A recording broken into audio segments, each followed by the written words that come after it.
Welcome back, team. Okay, welcome back, team. Let's move on a bit. Okay, now I'm going to introduce specifically one thing for you, team. For example, let's assume you have an application in real time. Okay, you have an application where you want to deploy this application into the Kubernetes cluster. So that is what exactly usually your goal in real time. That would be your goal exactly. How to handle this case? How exactly we can handle this one? So what are the ways are there to do this activity? Generally, just let's consider this is a standalone application initially. To make it as a Dockerized application, what you guys did, can you please recall? You did only one activity. What is that? You added a Docker file.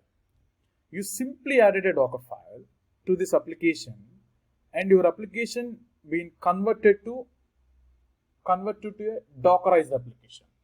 Now your manager is asking, convert this Dockerized application to the Kubernetes one. That's what exactly he's asking. Then what you need to add extra? What you need to add? Along with the Docker file, you need to add some manifest files as well. Okay, manifest files. We'll call those things as manifest files.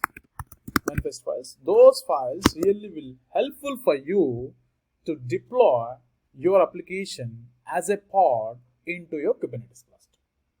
So that is exactly the differentiating on a repo level. Okay, manifest files will be added extra. That's exactly the thing. Okay. So when it comes to the deployment point of view or the provisioning point of view of the Kubernetes, when we consider that one, just come here, team. Generally, so what exactly we will think about when we are provisioning about the Kubernetes here is, first we will make sure a subnet is ready for the Kubernetes or not. That's the thing first you will make sure. So before going further, I want to highlight one more thing. Let's consider a virtual network scenario. Okay, virtual network scenario. For example, I'm just considering another box. Okay, I'm just keeping the Kubernetes cluster. Let's assume this is your virtual network. Okay, VNet. See, this particular VNet, generally, team, you will get the VNet address space from your regional infra. Generally, so whatever the address space, meaning that whatever the side are generally. For example, 10.90.6.0/22, such kind of IP addresses generally you will get from your regional infra. So that's exactly the thing usually you need to depend upon. There is a strong reason behind why you need to depend on them. The reason is, in your company, you are not only the one person handling the project. Your company has multiple projects. All projects may be there inside the same subscription in Azure. Then obviously when it comes to the different projects, it's always a very good practice to just maintain the different address spaces. If you maintain the same address space also, your application will definitely work. No doubt in that. No doubt, your application definitely will work because it's an internal IP. Definitely it will work. But the problem is, if you want to consume their API after some point of time from other application in your company, then the pairing is very difficult. VNet pairing cannot be found. It's a difficult scenario. Definitely difficult scenario will be raised. That is why it is always recommended to maintain different address space for your different applications. So that's the first thing which you need to keep in your mind. And second thing, once you get an address space, what you need to think about? You need to think about what are all the components are there in your architecture. Generally, in my architecture, okay, your manager already asked you need to deploy your application to the Kubernetes. Obviously, Kubernetes is one component which I need to make use this time. And also Azure database. Maybe I'm just picking up one database. Whatever the databases are there, I'm just bringing one database. Okay, that is one thing. And also I'm just bringing these things in. And also I may need some key vault. What is the advantage of key vaulting? The key vault advantage here is which helps us to just store secrets inside the keyword. So this is the one of the technique you can use in real time also. Okay, maybe your project is really demanding event hub. Event hub is a message queuing system. Okay, message queuing system. I'm just keeping one event hub. This is one of the another component which you can think about. Your project is still demanding some API management, which is helping us to just host APIs. APM, Azure APM, just a moment, Azure API management. Yeah, Azure API management, alright. So Azure API management, and also your project is really thinking about application gateway, Azure application gateway. I'm just bringing up another component, Azure application gateway. Your project is still looking at one other component. I'm just bringing one more, which is a friend door. I'm just bringing one more component called friend door. Okay, friend door. You can consider the friend door or something like this. See, these are all the components involved. Just let's take an example. If all these components are part of your architecture, for example, so you need to think about your virtual network and subnet division. So how exactly we need to think about these things? That is very important. First and foremost thing, it's a very clear-cut point here is for Kubernetes cluster, we need a subnet. We need to divide this particular VNet into subnet. Okay. For at the moment, I'm just dividing this one into whatever 22 refers to 1024 IP addresses, right? 22 refers to how to know number of IP addresses are available. So there is a subnet mask which you are seeing as 22. A total number of bits, total number of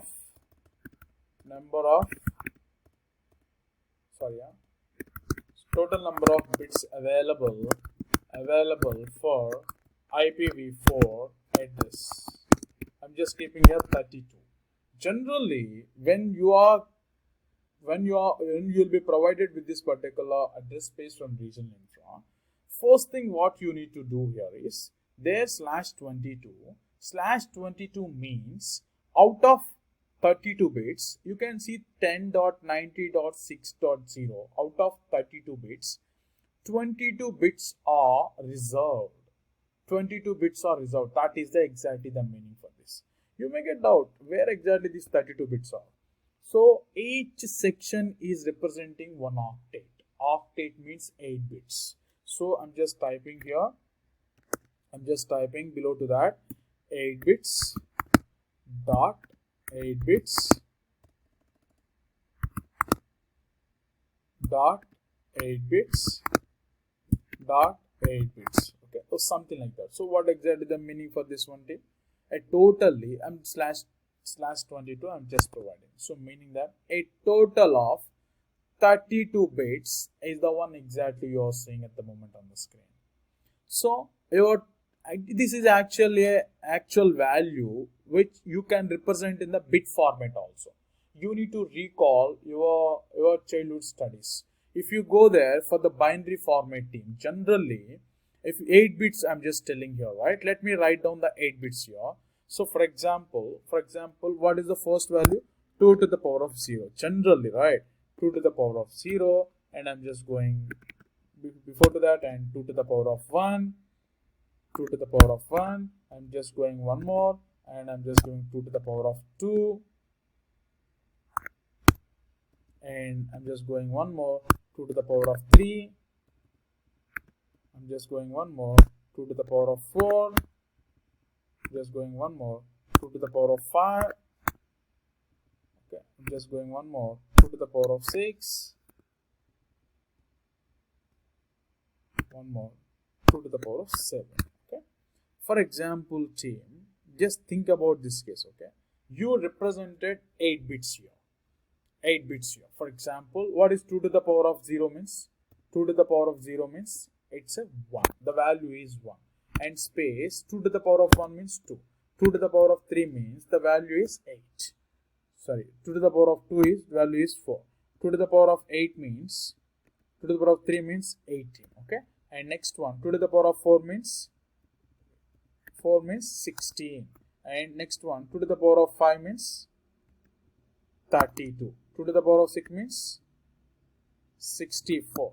2 to the power of 7 means 128. See team, I just place the actual values corresponding to these binaries. Okay. For example, team, if someone tell you to represent this particular IP address exactly in this binary form, exactly in this particular format and the binary format, let's do that now. For example, if I ask you represent, so whatever you're saying at the screen, okay, represent 10.90.6.0/22 in the binary format. How to do that, team? Very easy. 10 means this fourth position and the second position must be enabled and remaining all are zeros. That is 8 plus 2 is 10, right? That's exactly the thing. 0, 0, 0, 0, 0, 1, 0, 1, 0. This is what exactly the value 10. Dot. I'm just going for the value 90. How you can represent the value 90, team? You just tell me what are all the positions exactly you need to switch on. You can understand easily. Team. Come on. So what exactly the number, what exactly the binary number I can type here to represent the 90? Just try.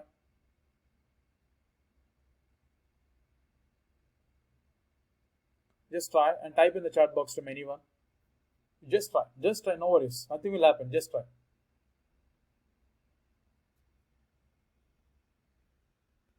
So Yogesh already passed, okay, I'm just taking the Yogesh answer as it is here. You guys can notice that, I'm just pasting his answer here, you can sense it, okay. You just double check team, whatever he posted. So 0, 1 represents 64 plus, followed by 16 plus 8 plus 2. That is what exactly he came up, right? And also Mallikarjun also posted, yes, alright, yes. So that is a presentation. That's really good, very good attempt. And also to represent the 6, can anyone type? That's very easy, right? Just type. You just need to type the 8 bits only, that's all. 8 bits where exactly we need to enable. Okay, so fine, that's good, okay. So I saw the answers already, that's good. So that's really good, team. So I'm just presenting here. So corresponding to the 6 means 4 plus 2, simple, right? 0, 0, 0, 0, 0, 1, 1, 0. And finally last one is 0 only, 0, 0, 0, 0, 0, 0. Okay. So this is exactly the binary representation of your IP address, whatever you got from regional infra. What they're telling, /22 means total 22 bits. What are the bits you are seeing, right? These are called 22 bits, first 22. These 22 bits, what exactly they are telling here is, don't use those 22 bits. Don't play with those 22. Just play with the remaining bits only. Remaining, how many bits are there? 10 bits are remaining. 8 plus 2. Total 10 bits are remaining. Okay.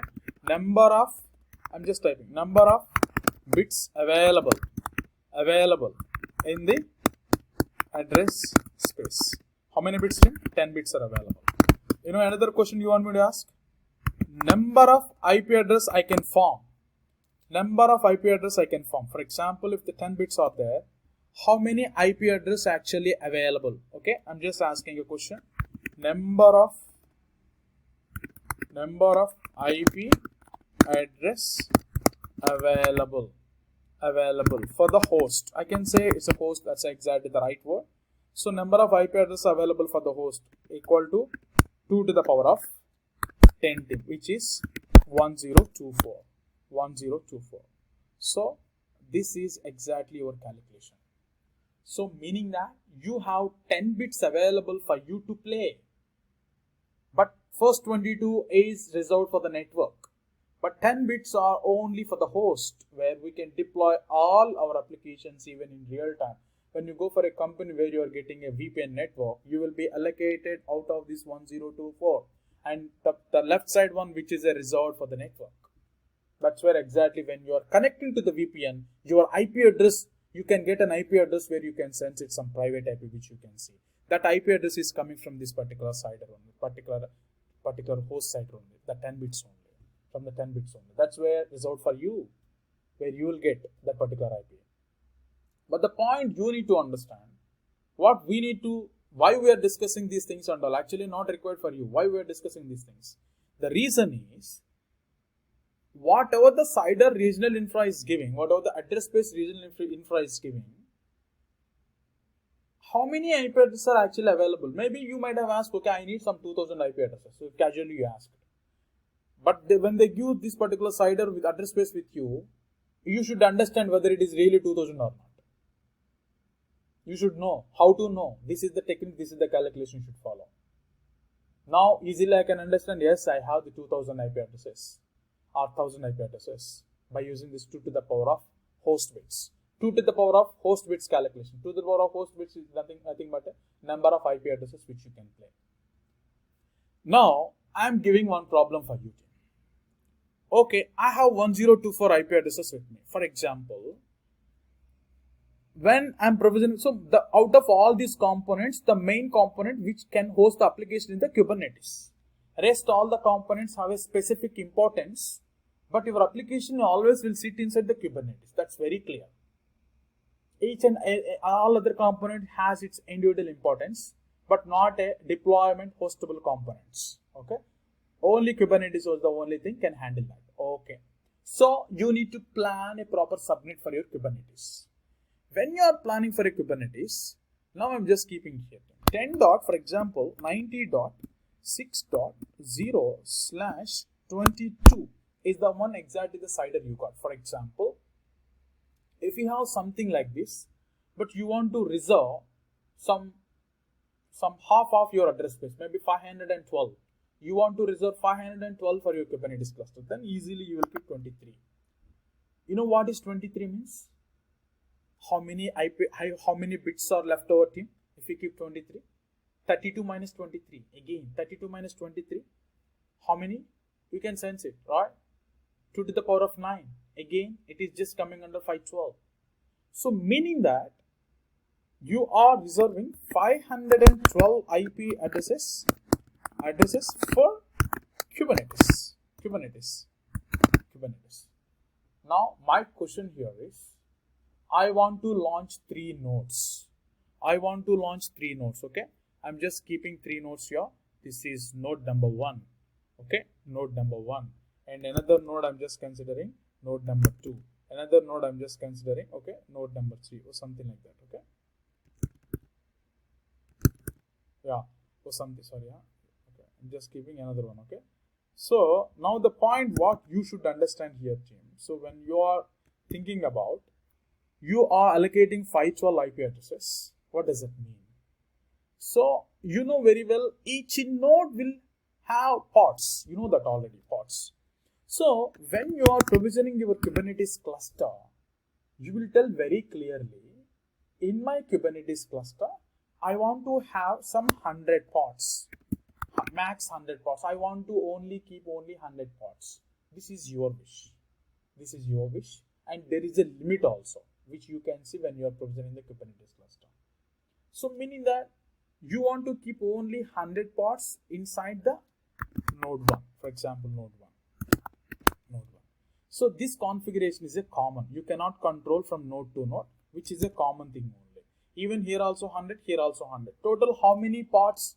Exactly 300 pods you planned. Example 300 pods you planned.